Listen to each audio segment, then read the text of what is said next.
When I lost my wife and 2 little girls in a car crash, my entire world collapsed. One moment, we were driving home from a family dinner, laughing about ice cream flavors.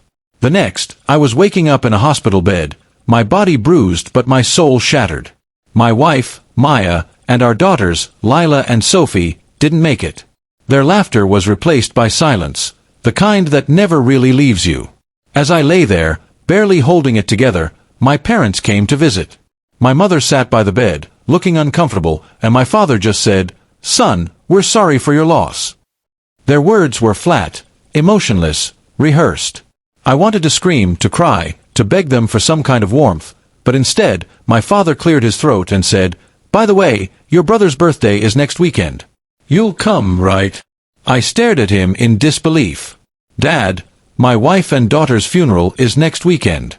That's the only day the church was available." He sighed like I was the one being difficult. "Daniel, your brother's turning 30. We already booked everything months ago, the hall, the catering. It wouldn't be fair to cancel everything now." I blinked back tears. "You're telling me you're choosing a birthday party over the funeral of your daughter-in-law and your grandkids?" My mother placed a hand on my arm. "We just think you should keep things simple, honey. You don't need a big scene. Maybe have a small memorial later." That was the moment something inside me broke. The day of the funeral arrived. I sat alone in the front pew, staring at 3 caskets, 1 large, 2 heartbreakingly small. The church was quiet, except for the occasional sob from Maya's sister. I looked around, hoping maybe, just maybe, my parents would walk in. They didn't.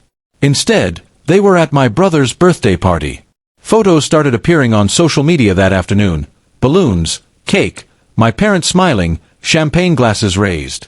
The caption read, "Family means everything." I couldn't breathe when I saw it. Family means everything. Except, apparently, to them. For weeks, I didn't speak to them. Then, one evening, my brother Evan showed up at my door, still wearing a designer jacket and that same smug grin he'd always had. "Hey man," he said awkwardly. "You should have come to the party. It was amazing."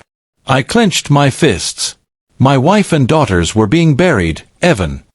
He shrugged. "Yeah, but you know Mom and Dad, they didn't want to bring everyone down. They thought it'd be better to focus on something positive." "Positive?" I repeated, my voice shaking.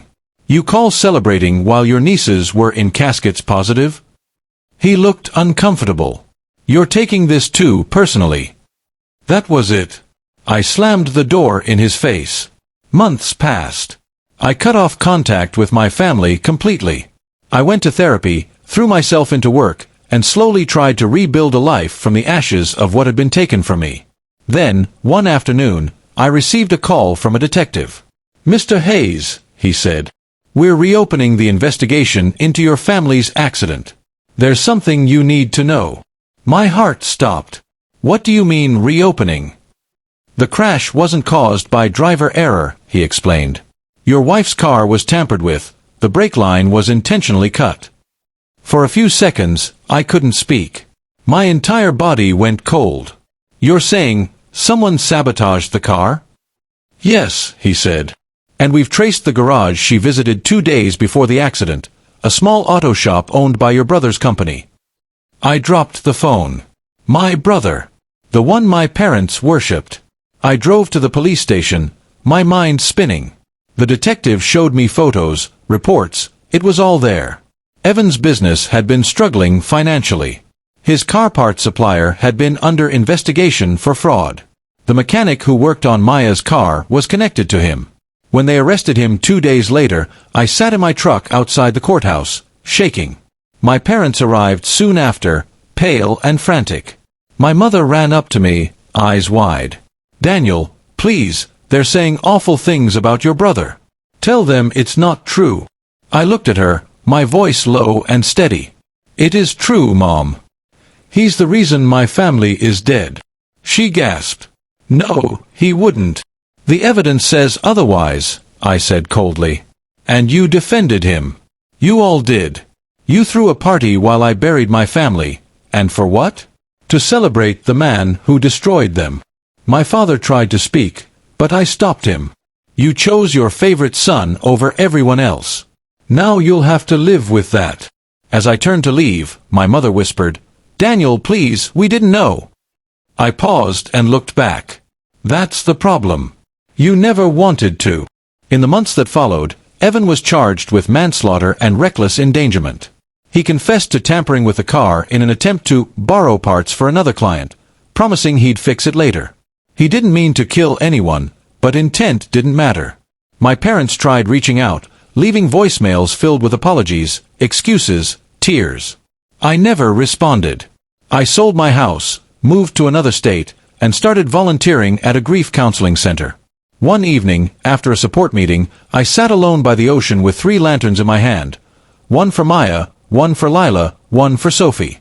I lit them, watched them drift into the night sky, and whispered, I'm sorry it took so long for the truth to come out.